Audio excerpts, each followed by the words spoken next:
Hi hello ಎಲ್ಲರಿಗೂ ನಮಸ್ಕಾರ. ನಾನು ನಿಮ್ಮ ಪ್ರೀತಿಯ ಮಂಜುಳಾ. ಇವತ್ತು ನೋಡಿ ಬೆಳಗ್ಗೆನೇ 8 ಗಂಟೆಗೆ ಲಾಗನ್ನು ಸ್ಟಾರ್ಟ್ ಮಾಡ್ತಾ ಇದ್ದೀನಿ. ಬೆಳಗ್ಗೆ ಎದ್ದ ಕೂಡಲೇ ಕಸವನ್ನು ಗುಡಿಸಿ ಬಾಗಿಲನ್ನು ಬೆಳೆದು ರಂಗೋಲಿಯನ್ನು ಹಾಕಿ ಮುಂದೆ ಕೆಲಸವನ್ನು ಶುರು ಮಾಡ್ತೀವಿ. ನಮ್ಮ ಹಳ್ಳಿ ಸೈಡು ಈ ಥರ ಸಗಣಿ ತಗೊಂಡು ನೆಲವನ್ನು ಸಾರಿಸ್ಬಿಟ್ಟು ಅದಕ್ಕೆ ಒಂದು ರಂಗೋಲಿಯನ್ನು ಹಾಕಿ ಹೂವನ್ನು ಹಾಕ್ಕೊಳ್ತೀವಿ.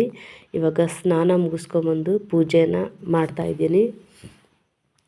ಅದರೊಳಗೆ ಇವತ್ತು ಅಮಾವಾಸ್ಯೆ ಬೇರೆ ಅಲ್ವಾ, ಹಾಗಾಗಿ ಬೆಳಗ್ಗೆನೇ ಬೇಗ ಎದ್ದು ಎಲ್ಲ ಕೆಲಸವನ್ನು ಮಾಡಿಕೊಂಡು ಪೂಜೆಯನ್ನು ಮಾಡ್ತಾಯಿದ್ದೀನಿ. ಯಾಕಂದರೆ ಇವತ್ತು ಅಮಾವಾಸ್ಯೆ ಇರೋದ್ರಿಂದ ಸ್ವಲ್ಪ ದೇವಸ್ಥಾನಕ್ಕೆ ಕೂಡ ಹೋಗೋದಿದೆಯಲ್ಲ, ಹಾಗಾಗಿ ಬೆಳಗ್ಗೆನೇ ಬೇಗ ಎದ್ದುಬಿಟ್ಟಿದ್ದೀವಿ. ಇವತ್ತು ಎದ್ದುಬಿಟ್ಟು ಎಲ್ಲ ಕೆಲಸ ಮಾಡಿಕೊಂಡು ಇವಾಗ ಪೂಜೆ ಮಾಡಿಕೊಂಡು ದೇವಸ್ಥಾನಕ್ಕೆ ಹೋಗಬೇಕು. ನೋಡ್ತಾ ಇದ್ದೀರಲ್ಲ ಫ್ರೆಂಡ್ಸ್, ಪೂಜೆಯನ್ನು ಮಾಡ್ತಾ ಇರೋದು.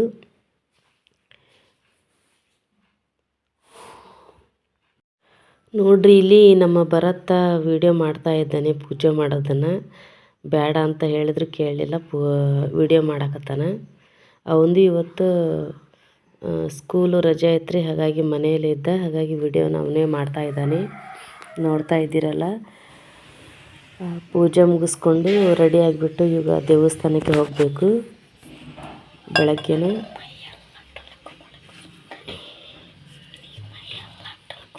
ಇವತ್ತು ಅಮಾವಾಸ್ಯೆ ಇರೋದ್ರಿಂದ ಕೆಲಸನೂ ಕೂಡ ತುಂಬ ಜಾಸ್ತಿ ಇರ್ತೈತೆ ರೀ. ಎಷ್ಟು ಕೆಲಸ ಮಾಡಿದ್ರು ಟೈಮೇ ಸಿಗೋದಿಲ್ಲ, ಅಷ್ಟು ಬ್ಯುಸಿ ಆಗಿರ್ತೈತಿ. ಇವಾಗ ನೋಡ್ರಿ ಪೂಜೆ ಆಯಿತು. ಪೂಜೆ ಎಲ್ಲ ಮುಗಿಸ್ಕೊಂಡು ಇವಾಗ ರೆಡಿ ಆಗಕ್ಕೆ ಹೋಗ್ತೇನೆ ರೀ ದೇವಸ್ಥಾನಕ್ಕೆ ಹೋಗೋಕ್ಕೆ. ಇವಾಗ ರೆಡಿ ಆಗಿಬಿಟ್ಟು ದೇವಸ್ಥಾನಕ್ಕೆ ಹೊಂಟಿದ್ದೀವಿ. ಈ ಒಂದು ಅಮಾವಾಸ್ಯೆ ಅಂದರೆ ಮಸೀದಿಗೆ ಹೋಗ್ತೀವಿ ನಾವು. ಈ ಮಸೀದಿ ಊರಿಂದ 1 ಕಿಲೋಮೀಟ್ರ್ ಆಗುತ್ತೆ, ಹಾಗಾಗಿ ಅಲ್ಲಿ ಹೊಂಟಿದ್ದೇವೆ. ನೋಡಿ ನಮ್ಮ ಒಂದು ಹಳ್ಳಿ ಜೀವನ ಹೇಗಿರುತ್ತೆ ಅಂತ ಹೇಳಿ ತೋರಿಸ್ಕೊಳ್ತಾ ಇದ್ದೇನೆ ರೀ. ನೋಡಿರಿ, ಇವತ್ತು ಸೋಮವಾರ ಆಗಿರೋದ್ರಿಂದ ಎತ್ತುಗಳನ್ನು ಮೈ ತೊಳಿತಾ ಇದ್ದಾರೆ ರೈತರು. ನೋಡ್ತಾ ಇದ್ದೀರಲ್ಲ ಎಷ್ಟು ಚೆಂದ ನೋಡ್ರಿ ನಮ್ಮ ಹಳ್ಳಿ ಜೀವನ. ಇದೇ ನೋಡ್ರಿ ದರ್ಗಾ. ಈ ದರ್ಗಾಕ್ಕೆ ನಾವು ಇವತ್ತು ಬಂದಿದ್ದೇವೆ ಅಮಾವಾಸ್ಯೆ ದಿನ. ಪ್ರತಿ ಅಮಾವಾಸ್ಯೆಗೊಮ್ಮೆ ನಾವು ಇಲ್ಲಿಗೆ ಬರ್ತಾ ಇರ್ತೀವಿ ರೀ. ಹಿಂದಿನ ವಿಡಿಯೋದಾಗೂ ತೋರಿಸಿದ್ದೀವಿ. ಹಾಗೆ ನೋಡ್ರಿ ನಮ್ಮ ಹಳ್ಳಿಗಳಲ್ಲಿ ಕುರಿಯನ್ನು ಯಾವ ರೀತಿ ಕಾಯ್ತಾರಂತ ಹೇಳಿ.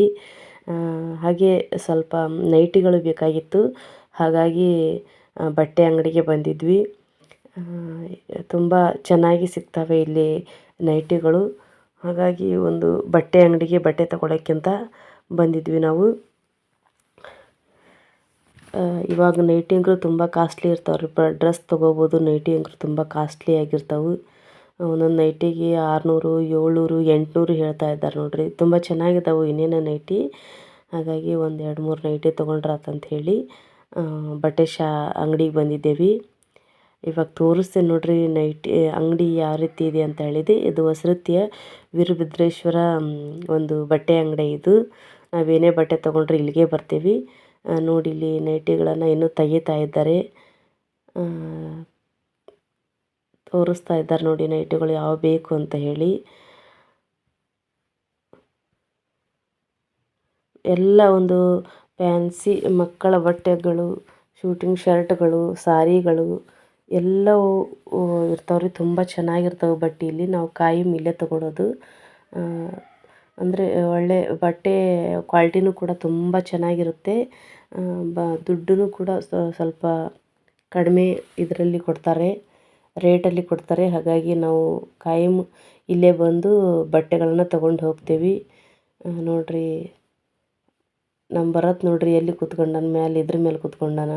ಆ ಬಟ್ಟೆ ತೋರಿಸ್ತಾರಲ್ಲ ಅದ್ರ ಮೇಲೆ ಕೂತ್ಕೊಂಡಾನ. ನೋಡ್ರಿ ನೈಟಿ ಎಷ್ಟು ಚೆನ್ನಾಗಿದೆ. ಇದು 330 ಐತ್ರಿ ಇದ್ರದ್ದು ರೇಟ್. ತುಂಬ ಚೆಂದ ಕಾಣ್ತಾವ್ರಿ. ಇನ್ನೇನು ನೈಟಿ ಭಾಳ ಚೆಂದ ಅದಾವೆ. ಮುಂದೆಲ್ಲ ಎಂಬ್ರಾಯ್ಡ್ ವರ್ಕ್ ಹಾಕಿದ್ದಾರೆ, ತುಂಬ ಚೆನ್ನಾಗಿದ್ದಾವೆ. ಒಂದು 2-3 ತೊಗೊಳಕತ್ತೀನಿ ರೀ. ಹಂಗೆ ನೋಡ್ರಿ, ಇದು ಪಪ್ಪಾಳೆ ಹೊಲ. ಇದು ದಾರಿಯಲ್ಲಿ ಹೋಗುವಾಗ ವಿಡಿಯೋ ಮಾಡ್ಕೊಳ್ತಾ ಹೋಗಿದ್ದೆ. ಪಪ್ಪಾಳೆ ಹಣ್ಣಿನ ಒಂದು ಪೂರ್ತಿ ಹೊಲನ ಹಚ್ಚಿದ್ದಾರೆ ಇದನ್ನು. ಇದು ಶೇಂಗಾ ರೀ, ಅಂದರೆ ಕಡಲೆ ಹಾಕ್ತಾರಲ್ಲ ಅದು ಹೊಲ. ನೋಡ್ರಿ, ಇಲ್ಲಿ ರೈತರು ಇವತ್ತು ಸೋಮವಾರ ಆಗಿರೋದ್ರಿಂದ ಎಲ್ಲ ಎತ್ತನ ಮೈ ತೊಗೊಂಡು ಮನೆಗೆ ಹೊಂಟಿದ್ದಾರೆ. ಕೆರೆಯಲ್ಲಿ ಮೈ ತೊಳೆಸ್ಕೊಂಡು ಇವಾಗ ಸಾಯಂಕಾಲದ ಒಂದು ಅಡುಗೆಯನ್ನು ಅಂದರೆ ರಾತ್ರಿ ಊಟಕ್ಕೆ ಅಡುಗೆಯನ್ನು ಮಾಡ್ತಾಯಿದ್ದೀನಿ. ಅವರೆಕಾಳು ಪಲ್ಯ, ಒಗ್ಗರಣೆ ಅಂದರೆ ಚಿತ್ರಾನ್ನ, ಅದ್ರ ಜೊತೆಗೆ ತಿನ್ನಲಿಕ್ಕೆ ಸ್ವಲ್ಪ ಮೆಣಸಿನ್ಕಾಯನ್ನು ಹುರಿತಾ ಇದ್ದೇನೆ ರೀ. ಅಂದರೆ ಇವತ್ತು ಅಮಾವಾಸ್ಯೆ ಎಲ್ಲ ಸ್ವೀಟ್ ಏನಾರು ಮಾಡಿದ್ರೆ ಅಂತ ಅಂದ್ಕೊಂಡ್ವಿ. ಈಗ ಶ್ರಾವಣ ಮಾಸದಲ್ಲಿ ಸ್ವೀಟನ್ನು ತಿಂದು ತಿಂದು ಸಾಕಾಗಿದೆ ಅಂಥೇಳಿ ಸಿಂಪಲ್ಲಾಗಿ ರೊಟ್ಟಿ ಇದ್ವು, ಅವ್ರೆಕಾಳು ಪಲ್ಯ, ಕರಿದ ಮೆಣಸಿನ್ಕಾಯಿ ಮತ್ತು ಚಿತ್ರಾನ್ನನ ಮಾಡ್ತಾಯಿದ್ದೇನೆ ರೀ. ಅವ್ರೆಕಾಳು ಪಲ್ಯನ ಯಾವ ರೀತಿ ಮಾಡೋದು ಅಂತ ಹೇಳಿ ನಿಮಗೂ ಕೂಡ ತೋರಿಸ್ಕೊಡ್ತೀನಿ. ಅದನ್ನು ಕೂಡ ಶೇರ್ ಮಾಡ್ಕೊತೇನೆ ರೀ ಯಾವ ರೀತಿ ಮಾಡಬೇಕು ಅಂತ ಹೇಳಿ. ಅದರೊಳಗೆ ಅವ್ರೆಕಾಯಿ ನೋಡಿರಿ 1 kg ತೊಗೊಂಡ್ರೆ ಅದರೊಳಗೆ ಒಂದು 1/4 kg ಮೇಲೆ ಅಷ್ಟೇ ಬರ್ತಾವೆ ರೀ ಕಾಳು. ಸ್ವಲ್ಪ ಇದು ಭಾಳ ಇರ್ತೈತಿ, ಅದರೊಳಗೆ ಕೆಟ್ಟಂಥ ಕಾಳುಗಳನ್ನ ತೆಗೆದು ಮಾಡ್ಕೋಬೇಕಲ್ರಿ, ಹಾಗಾಗಿ ಸ್ವಲ್ಪ ಬರ್ತಾವೆ ಕಾಳುಗಳು.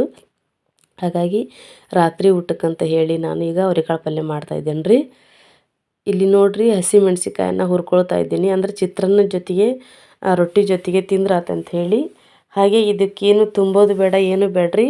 ನಾವು ನೀರಲ್ಲಿ ತೊಳ್ಕೊಂಬಿಟ್ಟು ಈ ಥರ ಬಾಳೆಹಣ್ಣು ಇಟ್ಕೊಂಡು ಮೆಣ್ಸಿನ್ಕಾಯನ್ನ ಹುರ್ಕೋಬೇಕು. ಇದಕ್ಕೆ ಸ್ವಲ್ಪ ಎಣ್ಣೆನ ಮತ್ತು ಉಪ್ಪನ್ನು ಹಾಕಿಬಿಟ್ಟೆ ಅಂದರೆ ತುಂಬ ಟೇಸ್ಟ್ ಆಗ್ತಾವೆ ರೀ. ನೀವು ಕೂಡ ಒಂದು ಸರಿ ಟ್ರೈ ಮಾಡಿರಿ ಹಾಗಾದ್ರೆ. ಇಲ್ಲಿ ನೋಡಿ ಅವ್ರೆಕಾಳನ್ನು ಸುಲಿದ್ಬಿಟ್ಟು ತೊಳ್ಕೊಂಡು ಒಂದು ಕುದಿಸ್ಬೇಕು ರೀ ಇದು, ಯಾಕಂದರೆ ಇದರದ್ದು ಸ್ವಲ್ಪ ಕಗ್ಗ ವಾಸನೆ. ಇಲ್ಲಿ ನೋಡಿ ಕುದಿಸ್ಕೊಂಡು ಇಟ್ಕೊಂಡಿದ್ದೀನಿ. ಅದಕ್ಕೆ ಚಿತ್ರಾನ್ನಕ್ಕೂ ಮತ್ತು ಪಲ್ಯಕ್ಕೂ ಈರುಳ್ಳಿ, ಟೊಮೆಟೊ ಹಣ್ಣು, ಮೆಣಸಿನ್ಕಾಯಿ, ಕೊತ್ತಂಬರಿ ಹೆಚ್ಚಿಟ್ಕೊಂಡಿದ್ದೀನಿ. ಇಲ್ಲಿ ಬಾಣಲೆಗೆ ಒಂದು ಸ್ವಲ್ಪ ಎಣ್ಣೆನ ಹಾಕ್ಕೊಂಡು ಉಳ್ಳಾಗಡ್ಡಿನ ಅಂದರೆ ಈರುಳ್ಳಿನ ಹಾಕ್ಕೊಳ್ತಾ ಇದ್ದೀನಿ ರೀ. ಒಂದು ಸ್ವಲ್ಪ ಮೆಣಸಿನ್ಕಾಯನ್ನು ಕೂಡ ಹಾಕ್ಕೊಳ್ತಾ ಇದ್ದೀನಿ. ಇದಕ್ಕೆ ಮತ್ತೆ ಸ್ವಲ್ಪ ಅಚ್ಚ ಖಾರದ ಪುಡಿ, ಅರಿಶಿನ ಕೂಡ ನಾನು ಸೇರಿಸ್ತೀನಿ ಇವಾಗ ನೋಡಿರಿ ಸ್ವಲ್ಪ ಟೊಮೆಟೊ ಹಣ್ಣನ್ನು ಹಾಕ್ಕೊಂಡೆ. ಸ್ವಲ್ಪ ಕಂದು ಬಣ್ಣ ಬರೋವರೆಗೂ ಇದನ್ನು ಕೈಯಾಡಿಸ್ತಾ ಇರಿ ಒಂದು ಸ್ಪೂನಿಂದ. ಆನಂತರ ಇದಕ್ಕೆ ಸ್ವಲ್ಪ ಅರಿಶಿಣ ಪುಡಿಯನ್ನು ಹಾಕ್ಕೋಬೇಕ್ರಿ. ಅವರೆಕಾಳನ್ನು ಕುದಿಸಿ ಒಂದು ಕುದಿಸಿ ತೆಗೆದಿಟ್ಕೋಬೇಕು. ಆನಂತರ ಒಗ್ಗರಣೆಯನ್ನು ಹಾಕ್ಕೋಬೇಕು ನಾವು ಇದಕ್ಕೆ. ಈಗ ನೋಡ್ರಿ ಅರಿಶಿಣ ಪುಡಿಯನ್ನು ಹಾಕ್ಕೊಂಡೆ ನಾನು. ಇವಾಗ ಏನು ಸ್ವಲ್ಪ ಕುದಿಸಿ ಏನು ಇಟ್ಕೊಂಡಿದ್ನಲ್ಲ ಆ ಒಂದು ಅವರೆಕಾಳನ್ನು ನಾನು ಇವಾಗ ಹಾಕ್ಕೊಳ್ತಾ ಇದ್ದೀನಿ. ಕುದಿಸಿದಂಥ ಅವರೆಕಾಳನ್ನು ಇದಕ್ಕೆ ಸೇರಿಸ್ಕೊಳ್ತೇನೆ ನೋಡಿರಿ. ಇದಕ್ಕೆ ಸ್ವಲ್ಪ ಕೊತ್ತಂಬರಿ ಸೊಪ್ಪನ್ನು ಹಾಕ್ಕೊತೀನಿ, ಸ್ವಲ್ಪ ಅಚ್ಚ ಖಾರದ ಪುಡಿ, ಸ್ವಲ್ಪ ಕೈಯಾಡಿಸ್ರಿ. ನಾವು ಕೊತ್ತಂಬರಿ ಹಾಕಿ ಮ್ಯಾಕ ಕೈಯಾಡಿದ ನಂತರ ಇದಕ್ಕೆ ಸ್ವಲ್ಪ ಅಚ್ಚ ಖಾರದ ಪುಡಿ ಮತ್ತು ರುಚಿಗೆ ತಕ್ಕಷ್ಟು ಉಪ್ಪನ್ನು ಸೇರಿಸ್ಕೋಬೇಕ್ರಿ ನೀವು. ನೋಡಿರಿ ಇಲ್ಲಿ ರುಚಿಗೆ ತಕ್ಕಷ್ಟು ಉಪ್ಪನ್ನು ನಾನು ಹಾಕ್ಕೊಳ್ತಾ ಇದ್ದೀನಿ. ಹಾಗೆಯೇ ಅಚ್ಚ ಖಾರದ ಪುಡಿ ಹಾಕೋದ್ರಿಂದ ಬಾಯಿಗೆ ಖಾರನೂ ಕೂಡ ಚೆನ್ನಾಗಿ ಟೇಸ್ಟಿಯಾಗಿರುತ್ತೆ. ನಿಮಗೆ ಬೇಕಾದರೆ ಹಸಿಮೆಣ್ಸಿನ್ಕಾಯನ್ನ ಹಾಕ್ಕೊಂಡ್ರೆ ಸಾಕು, ಬೇಕಂದರೆ ಅಚ್ಚ ಖಾರದ ಪುಡಿ ಹಾಕ್ಕೊಂಡ್ರೂ ನಡೆಯುತ್ತೆ, ಬಿಟ್ಟರೂ ನಡೆಯುತ್ತೆ. ನಿಮಗೆ ಖಾರ ಎಷ್ಟು ಬೇಕೋ ಅಷ್ಟು ನೋಡಿ ಹಾಕ್ಕೊಳ್ಳಿ. ಅಂದರೆ ಟೇಸ್ಟಿಯಾಗಿ ಬರುತ್ತೆ. ಎರಡೂ ಕೂಡ ಇದ್ದರೆ ಮಿಕ್ಸಾಗಿ ಟೇಸ್ಟ್ ಜಾಸ್ತಿ ಸಿಗುತ್ತೆ. ಹಾಗಾಗಿ ನಾನು ಸ್ವಲ್ಪ ಅಚ್ಚ ಖಾರದ ಪುಡಿಯನ್ನು ಕೂಡ ಹಾಕ್ಕೊಂಡಿದ್ದೀನಿ. ಇವಾಗ ಇದಕ್ಕೆ ಸ್ವಲ್ಪ ನೀರನ್ನು ಹಾಕ್ಕೋಬೇಕು ನಾವು. ತೀರ ಗಟ್ಟಿ ಆದರೆ ತಿನ್ನೋಕೆ ಅಷ್ಟೊಂದು ಉದುರಾಗುತ್ತೆ. ಹಾಗಾಗಿ ಸ್ವಲ್ಪ ನೀರನ್ನು ನಾನು ಇಲ್ಲಿ ಸೇರಿಸ್ಕೊಳ್ತಾ ಇದ್ದೀನಿ. ನೋಡಿ ಎಷ್ಟು ಚೆನ್ನಾಗಿ ಕಾಣ್ತಿದೆ ಅಂತೇಳಿ. ಹಸಿಮೆಣ್ಸಿನ್ಕಾಯಿ, ಅಚ್ಚ ಖಾರದ ಪುಡಿ, ಅರಶಿನ ಪುಡಿ ಹಾಕಿದ್ರೆ ತುಂಬ ಚೆಂದ ಕಾಣಿಸುತ್ತೆ, ರುಚಿನೂ ಕೂಡ ಜಾಸ್ತಿ ಬರುತ್ತೆ ಪಲ್ಯ. ಇವಾಗ ನೋಡ್ರಿ ಕುದೀತಾ ಇದೆ. ಇದನ್ನು ಒಂದು ಕುದಿ ಬರೋವರೆಗೂ ಕುದಿಸ್ರಿ. ಆನಂತರ ಇದು ಕುದ್ದಾದ ನಂತರ ಹುಚ್ಚೆಳ್ಳು ಪುಡಿಯನ್ನು ಹಾಕ್ಕೊಳ್ತಿದ್ದೀನಿ. ಅಂದರೆ ಗುರೋಳ್ಳು ಪುಡಿ ಅಂತ ಹೇಳ್ತಾರಲ್ಲ, ಇದರಲ್ಲಿ ಪ್ರೋಟೀನ್ ಜಾಸ್ತಿ ಇರ್ತೈತೆ ರೀ. ಹಾಗಾಗಿ ಇದನ್ನು ಪ್ರತಿನಿತ್ಯ ನಾವು ಪಲ್ಯಗಳಿಗೆ ಯೂಸ್ ಮಾಡ್ತೀವಿ. ಇದಿಲ್ಲದೆ ನಾವು ಪಲ್ಯನೇ ಮಾಡೋದಿಲ್ಲ. ತರಕಾರಿ ಪಲ್ಯ, ಕಾಳಿನ ಪಲ್ಯ ಎಲ್ಲವಕ್ಕೂ ಯೂಸ್ ಮಾಡ್ತೀವಿ. ಇವಾಗ ಒಂದು ನಿಮಿಷ ಕುದಿಸ್ಬಿಟ್ಟು ಸ್ಟವನ್ನು ಆರಿಸ್ಬಿಡಿ. ಇವಾಗ ನೋಡಿರಿ ಅವ್ರೆಕಾಳು ಪಲ್ಯನೂ ಕೂಡ ರೆಡಿ ಆಯಿತು. ಇದ್ರ ಜೊತೆಗೆ ಅನ್ನದ ಜೊತೆಗೆ, ರೊಟ್ಟಿ ಜೊತೆಗೆ, ಚಪಾತಿ ಎಲ್ಲ ಜೊತೆಗೆ ಹಾಕ್ಕೊಂಡು ತಿನ್ಬೋದು. ಇವಾಗ ಚಿತ್ರಾನ್ನ ಮಾಡಲಿಕ್ಕೆ ಒಂದು ಪಾತ್ರೆಯಲ್ಲಿ ಎಣ್ಣೆನ ಕಾಯಲಿಕ್ಕೆ ಇಟ್ಟಿದ್ದೀನಿ. ಇದಕ್ಕೆ ಸ್ವಲ್ಪ ಸಾಸಿವೆ, ಜೀರಿಗೆಯನ್ನು ಹಾಕ್ಕೊಳ್ತಾ ಇದ್ದೀನಿ. ಇದು ಚಟಪಟ ಅಂತ ಸಿಡಿದ ಮೇಲೆ ನಾವು ಇದಕ್ಕೆ ಈರುಳ್ಳಿನ ಹಾಕ್ಕೋಬೇಕು. ಆಗಲೇ ಹೆಚ್ಚಿಟ್ಕೊಂಡಿದ್ನಲ್ರಿ ಈರುಳ್ಳಿ, ಟೊಮೆಟೊ ಹಣ್ಣು, ಕೊತ್ತಂಬರಿ ಮತ್ತು ಸ್ವಲ್ಪ ಶೇಂಗಾ ಬೀಜನ ತೊಗೊಂಡಿದ್ದೇನೆ ನಾನು. ಶೇಂಗಾ ಬೀಜವನ್ನು ಹಾಕ್ಕೊಳ್ತಾ ಇದ್ದೇನೆ ನೋಡಿರಿ. ಇವು ಸ್ವಲ್ಪ ಕಂದು ಬಣ್ಣ ಬರೋವರೆಗೂ ನಾವು ಇದನ್ನು ಕೈಯಾಡಿಸ್ಬೇಕು. ಮೊದಲು ಸಾಸಿವೆ ಜೀರಿಗೆ ಚಟಪಟ ಆದ್ಮೇಲೆ ಶೇಂಗಾ ಕಾಳನ್ನು ಹಾಕ್ಕೋಬೇಕು. ಶೇಂಗಾ ಕಾಳು ಹಾಕಿದ ನಂತರ ನೋಡಿರಿ ಅಷ್ಟು ಮಿಕ್ಸ್ ಆಗಿದ್ವಲ್ಲ, ಹಾಗಾಗಿ ಅಷ್ಟು ಹಾಕ್ಕೊಳ್ತಾ ಇದ್ದೀನಿ ನಾನು. ಇದೆಲ್ಲ ಪೂರ್ತಿ ಸ್ವಲ್ಪ ಇದು ಆಗೋವರೆಗೂ ಹುರ್ಕೊಳ್ಳಿ. ಆನಂತರ ಅರಿಶಿನ ಪುಡಿ, ರುಚಿಗೆ ತಕ್ಕಷ್ಟು ಉಪ್ಪು, ಕೊತ್ತಂಬರಿನ ಹಾಕ್ಕೊಂಡು ಈ ಅನ್ನ ಇರುತ್ತಲ್ಲ, ಮಾಡಿಟ್ಕೊಂಡಂಥ ಅನ್ನನ ನಾನು ಇದರಲ್ಲಿ ಕಲಿಸ್ತಾ ಇದ್ದೇನೆ ನೋಡಿರಿ. ಇದು ಒಂದು ರಾತ್ರಿ ಊಟಕ್ಕೇನು ಕೂಡ ರೆಡಿ ಆಯ್ತು ರೀ. ತುಂಬ ರುಚಿಯಾಗಿರ್ತದೆ ಚಿತ್ರಾನ್ನನೂ ಕೂಡ. ನೀವು ಬೇಕಾದರೆ ನಿಂಬೆಹಣ್ಣನ್ನು ಕೂಡ ಹಾಕ್ಕೋಬೋದು. ನಾನಿಲ್ಲಿ ಟೊಮೆಟೊ ಹಣ್ಣನ್ನು ಹಾಕ್ಕೊಂಡಿದ್ದೀನಿ ನೋಡಿ. ಇಲ್ಲಿ ಊಟಕ್ಕೆ ಕೂಡ ರೆಡಿ ಆಯಿತು. ಅವರೆಕಾಳು ಪಲ್ಯ, ಚಿತ್ರಾನ್ನ, ರೊಟ್ಟಿ, ಮೆಣಸಿನ್ಕಾಯಿ. ರಾತ್ರಿ ಊಟಕ್ಕೆ ಇಷ್ಟೆಲ್ಲ ಮಾಡ್ಕೊಂಡಿವ್ರಿ. ನಿಮಗೂ ಕೂಡ ಇವತ್ತಿನ ವಿಡಿಯೋ ಇಷ್ಟ ಆಯಿತು ಅಂದ್ಕೊಳ್ತೀನಿ. ತುಂಬ ಹೃದಯದ ಧನ್ಯವಾದಗಳು ತಮಗೆಲ್ಲರಿಗೂ.